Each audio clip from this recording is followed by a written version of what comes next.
नमस्कार, स्वागत है आपका। मैं हूं आपके साथ अनामिका पांडे। बिहार के शिक्षा मंत्री के बयान पर आक्रोश थमने का नाम नहीं ले रहा है। संतों से लेकर आम आदमी तक नाराजगी है। पूरी खबर क्या है जानते हैं प्रियंका और सुजाता से। पहले रुक करेंगे प्रियंका का। धन्यवाद अनामिका। नमस्कार, मैं हूं आपके साथ प्रियंका शर्मा। देखिए, लगातार बिहार के शिक्षा मंत्री के बयान पर घमासान तो जारी ही है और ऐसे में संत समाज के भीतर भी नाराजगी अब जबरदस्त देखने को मिल रही है। इस पूरी खबर को विस्तार से बताएंगी हमारी सहयोगी सुजाता। शुक्रिया प्रियंका। नमस्कार। तो चंद्रशेखर के बयान पर लगातार घमासान जारी है। जहां बीजेपी और साधु संत बिहार सरकार पर, नीतीश सरकार पर हमलावर है, तो वहीं अब बिहार के महागठबंधन यानी जेडीयू और आरजेडी में भी चंद्रशेखर को लेकर फूट पड़ती हुई नजर आ रही है। जहां आरजेडी चंद्रशेखर के साथ खड़ी है तो वहीं जेडीयू उनके बयान पर सवाल खड़े कर रही है। खास रिपोर्ट आपको दिखाते हैं।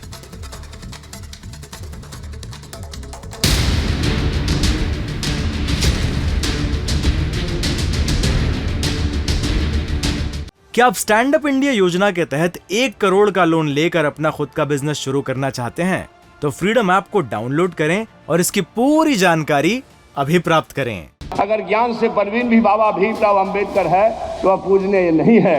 यह शिक्षा हमारा एक शास्त्र देता है जो नफरत बोता है। रामचरितमानस का क्यों प्रतिरोध हुआ? किस अंश का प्रतिरोध हुआ? अधम जात में विद्या पाए, भयहु जथा ही दूध पिलाए। यानी अधम मतलब होता है नीच। दुनिया के लोगों सुनो, आपके माध्यम से कहना चाहता हूँ, नीच जाति के लोगों को शिक्षा ग्रहण करने का अधिकार नहीं था। और उसमें कहा गया है कि नीच जाति के लोग शिक्षा ग्रहण करके जहरीला हो जाते हैं, जैसा कि सांप दूध पीने के बाद होता है। जो ग्रंथ हैं नफरत को बोने वाले, एक युग में मनुस्मृति, दूसरे युग में रामचरितमानस और तीसरे युग में गुरु गोवलकर का बंच ऑफ थॉट। बिहार के शिक्षा मंत्री का ये ज्ञान करोड़ों राम भक्तों का अपमान था। चंद्रशेखर यादव की ये चौपाई करोड़ों हिंदुओं की आस्था पर चोट थी। और उनके इसी बयान पर घमासान इतना बड़ा है कि महागठबंधन में भी महाभारत छिड़ गई। जेडीयू के बड़े नेताओं ने बिहार के शिक्षा मंत्री के खिलाफ खुलकर मोर्चा खोल दिया तो आरजेडी के नेता चंद्रशेखर यादव के साथ खड़े नजर आए। उन्होंने बयान दिया श्री रामचरितमानस का कि मैं अधम जाति विद्या पाए, भयहु यथा अहि दूध पियाए। उक्त पंक्ति काक भुसंडी जी की है। संदर्भ यह है कि वे अपने शैव गुरु के पास शिक्षा लेने गए थे। तब गुरु ने कहा था कि शिव राम के भक्त हैं। यह सुनकर उनको बहुत गुस्सा आया, क्योंकि ही वॉज अ शिवाइट, वो शिव भक्त थे। उनको गुस्सा आया कि शिव राम के कैसे भक्त हो सकते हैं। जो क्रोध का कारण उन्होंने ये बताया कि मैं अधम जाति होने के कारण विद्या पाकर उसी तरह हो गया जिस तरह से सांप दूध पीकर हो जाता है। बट उसी रामचरितमानस में एक और है, जाति पाति धनु धर्म बढ़ाई, प्रिय परिवार सदन सुखदाई, सब ताजी तुम ही रघुराई, तेही के हृदय में रहु रघुराई। मतलब कि गोस्वामी जी महर्षि वाल्मीकि के माध्यम से कहते हैं कि जात पात धन धर्म और बड़प्पन जो छोड़ देता है उसी के हृदय में श्री राम बसते हैं। तो रामचरितमानस को कैसे आप कह सकते हैं कि रामचरितमानस जो है वो उसको जला देना चाहिए? जाति की सियासत में रामचरितमानस का अपमान हुआ तो महागठबंधन की कश्ती डगमगाने लगी। बिहार की सत्ता पर काबिज महागठबंधन के नेता 2 गुटों में बंट गए। चंद्रशेखर यादव के ज्ञान पर विवाद इतना बढ़ा कि आरजेडी में भी फूट हो गई। शिवानंद तिवारी ने ऐसे बयानों पर पार्टी लाइन तय करने की सलाह दी। चंद्रशेखर के बयान को पार्टी लाइन से हटकर बताया तो प्रदेश अध्यक्ष जगदानंद सिंह बिहार के शिक्षा मंत्री के समर्थन में खुलकर उतर आए। रामायण में बहुत अच्छी बात है, लेकिन इसमें कचरा भी है। कचरा को साफ करते हुए कभी मोती को निकाल के बाहर नहीं की जाती है। भारत की जनता के लिए बहुत कुछ है, उसको दिशा भी देती है, लेकिन जो कचरा है उस कचरे को साफ भी करना पड़ेगा। जो सवाल उठा दिया हमारे चंद्रशेखर भाई ने, जो कचरे के पक्षधर हैं वो इंसानियत के हैं। बिहार के शिक्षा मंत्री के बयान पर आरजेडी में ही 2 गुट बन चुके हैं। एक समर्थन में खड़ा है तो दूसरा विरोध में। और इन सब के बीच बीजेपी चंद्रशेखर से माफी मांगने की मांग कर रही है। बीजेपी ने चेतावनी दी है कि अगर माफी नहीं मांगी गई तो आरजेडी के विरोध में आंदोलन होगा। बिहार के संपूर्ण हिंदू समाज का अपमान है।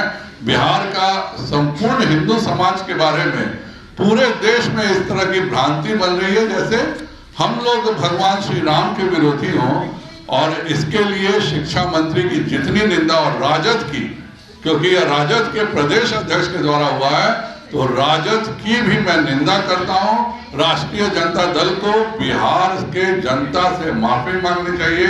यह भगवान सीता की धरती पर, मां सीता की धरती पर भगवान राम को अपमानित करने का काम जो ये कर रहे हैं, उसके लिए माफी मांगे, नहीं तो हम लगातार उनके विरोध में आंदोलन चलाएंगे। बिहार के शिक्षा मंत्री की चौपाई पर संग्राम जारी है। बीजेपी माफी की मांग कर रही है, लेकिन चंद्रशेखर के बयान पर जिस तरह जेडीयू और आरजेडी के नेताओं की राहें अलग थलग होती जा रही हैं, ऐसे में सवाल उठ रहा है कि क्या महागठबंधन की कश्ती में सुराख हो चुका है?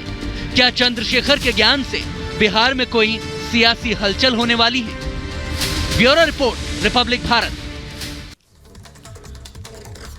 और रामचरित मानस के जिस दोहे को लेकर इतना संग्राम मचा हुआ है, जिस पर सवाल खड़े किए हैं बिहार के शिक्षा मंत्री ने, वो दोहा क्या है ये आपको बता देते हैं। वो दोहा है, अधम जाति में शिक्षा पाए, भयहु यथा अहि दूध पिलाए। जिसका मतलब मंत्री जी ने अपने हिसाब से क्या बताया ये बता देती हूँ आपको।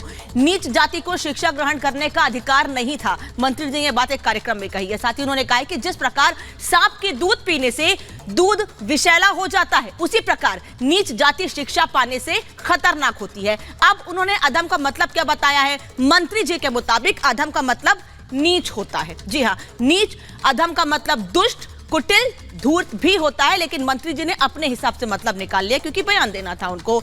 तो इस चौपाई का सही अर्थ क्या है ये बता देते हैं, जिसका अर्थ मंत्री जी ने अपने हिसाब से लगाया है। इसका सही अर्थ है, दुष्ट लोग मिले ज्ञान का दुरुपयोग कर सकते हैं। जिस प्रकार से सांप के दूध पीने से दूध विषैला हो जाता है, उसी प्रकार ऐसे लोगों का शिक्षा पाना खतरनाक हो सकता है। मतलब ये है, लेकिन मंत्री जी ने ये मतलब निकाला है। और इसका उदाहरण जो चौपाई है, इसका उदाहरण ये है कि अगर आतंकी को ज्ञान मिलेगा तो मानवता को नुकसान ही पहुंचाएगा। तो ये मतलब है, लेकिन मंत्री जी ने अपने हिसाब से राजनीति करने के लिए और क्या किसी खास वोट बैंक को लुभाने के लिए ये बयान दिया या ये मतलब बताया, ये सवाल लगातार बना है। नाराजगी लगातार सामने आ रही है। हमारे सहयोगी मोनिका हरिद्वार से हमारे साथ जुड़ी हैं, उनका रुख करेंगे, लेकिन उससे पहले प्रियंका और सुजाता का रुख कर लेते हैं। Over to you. बिल्कुल शुक्रिया आपका अनामिका, आपने विस्तार से समझाया कि किस तरह से गलत व्याख्या की गई है और उसके बाद पूरे ग्रंथ पर सवाल खड़े कर दिए गए और प्रभु श्री राम ने जो मार्ग दिखाया, जो आदर्श दिखाए, उस पर भी सवाल खड़े हो गए। और लगातार हम चर्चा करते रहे। इस वक्त हरिद्वार में, जो कि आस्था की नगरी है, वहां से हमारी सहयोगी मोनिका हमारे साथ जुड़ गई है। मोनिका, इस बात को लेकर कई दिनों से विवाद चल रहा है और अब किस तरह से गलत अर्थ निकाल कर गलत संदेश देने की कोशिश की गई है। अगर आपके आसपास साधु संत हों तो हम उनसे सही सही अर्थ समझना चाहेंगे ताकि दुनिया में जो भ्रम फैलाया गया है वो खत्म हो। जरा सा संकेत हो। बिल्कुल सुजाता, देखिए मेरी मौजूदगी इस वक्त पावन नगरी, धर्म नगरी हरिद्वार में है और मेरी मौजूदगी है श्री बालाजी धाम में। और मेरे साथ इस वक्त स्वामी प्रबोधानंद गिरी जी हैं, राष्ट्रीय अध्यक्ष हैं हिंदू रक्षा सेना के। उनसे हम सही अर्थ भी समझेंगे और साथ ही जिस तरीके से ये मंत्री जी ने बयान दिया है, वो भी शिक्षा मंत्री ने, ये बयान का तात्पर्य क्या है वो भी हम समझने की कोशिश करेंगे। महाराज जी, स्वागत है आपका। महाराज जी, शिक्षा मंत्री इस तरह का बयान देते हैं, दोहे का गलत मतलब समझाते हैं, कहना क्या चाहते हैं? क्या राजनीति के लिए इतना गिर जाएंगे कि हर बार राम नाम का इस्तेमाल होगा? भारत में राजनीति के नाम पर लोग दुष्चक्र करने में फेमस हैं और भारत के लोगों को बांटने के लिए एक षड्यंत्र रचने में नेताओं की अग्रणी भूमिका है। उसी में उन्होंने विशेष रूप से जानबूझ करके दिया है और मुझे मालूम है उनको रामचरितमानस की एक चौपाई, एक दोहे का ज्ञान नहीं होगा।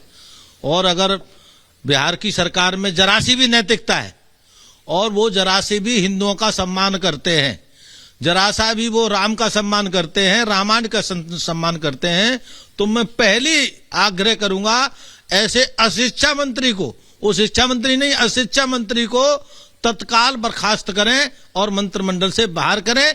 और अगर वो नहीं करते हैं तो ये माना जाएगा वो समस्त हिंदू समाज का अपमान करने का ठेकेदारी बिहार की सरकार ने ली है, बिहार के मंत्रियों ने ली है और उनको आने वाले समय में हिंदू जनता सबक सिखा देगी।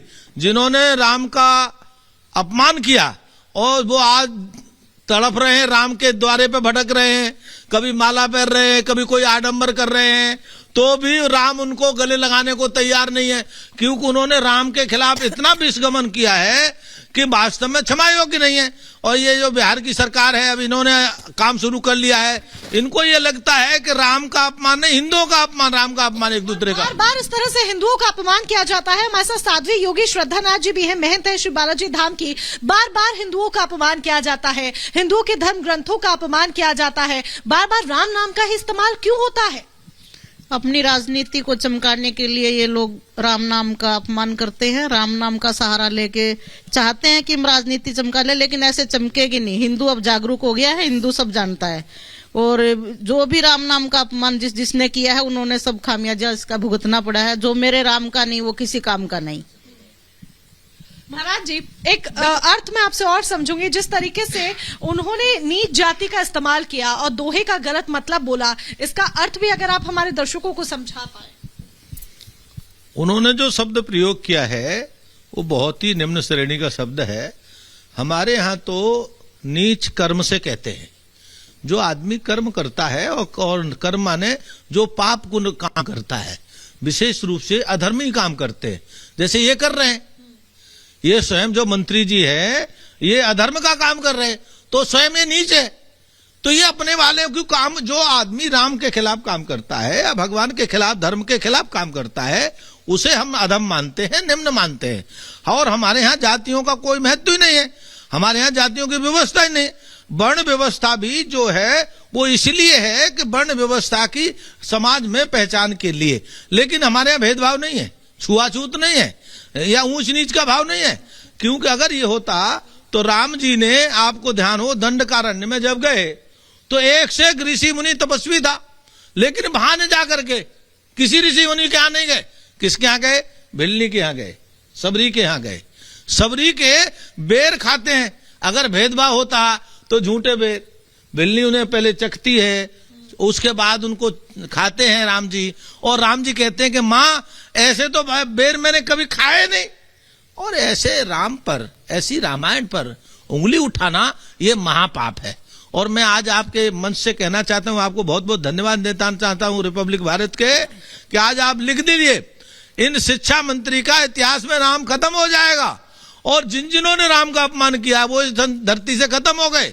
और वो खत्म होने, राजनीति तो इनकी सदा सर्वता के लिए गई।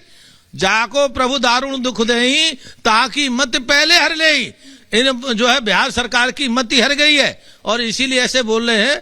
और रामचरितमानस का एक एक दोहा, एक एक चौपाई मंत्र है, और उसका हम भाव नहीं जानते। जैसे ताड़न का शब्द प्रयोग करते हैं, तो हमारे यहाँ ताड़न का अर्थ शिक्षा है, जिसे आप अंग्रेजी में एजुकेशन कहते हो। अगर हम किसी भी अबोध बालक को शिक्षित नहीं करेंगे, उसे ज्ञान नहीं देंगे, तो कैसे काम चलेगा? अब जैसे उसमें एक पशु शब्द आता है, तो पशु को ताड़न का मतलब क्या है? उसको शिक्षित करना। आपने ध्यान नहीं, ये शिक्षा मंत्री पता नहीं कैसे बन गए, इनको इतना भी पता नहीं है कि बैल को खेत में जोतने के लिए भी उसको शिक्षित करना पड़ता है। पहले उसको बाकायदे एक छोटा सा रखते हैं जुआ, फिर उसमें दोनों जुआ रखते हैं, फिर उसे तब खेत में जोतते हैं। तो कहा गया अगर उसे शिक्षा नहीं दोगे तो काम का नहीं होगा, और आदमी को शिक्षित करने से ही वह काम का बनता है। वहां भी वो यही कहते हैं, और वो भी जो कहा है उन्होंने, वो समुद्र ने कहा है, किसी आदमी ने नहीं कहा। जी बिल्कुल बिल्कुल मोनिका, देखिए लगा क्या आप स्टैंड अप इंडिया योजना के तहत 1 करोड़ का लोन लेकर अपना खुद का बिजनेस शुरू करना चाहते हैं? तो फ्रीडम ऐप को डाउनलोड करें और इसकी पूरी जानकारी अभी प्राप्त करें।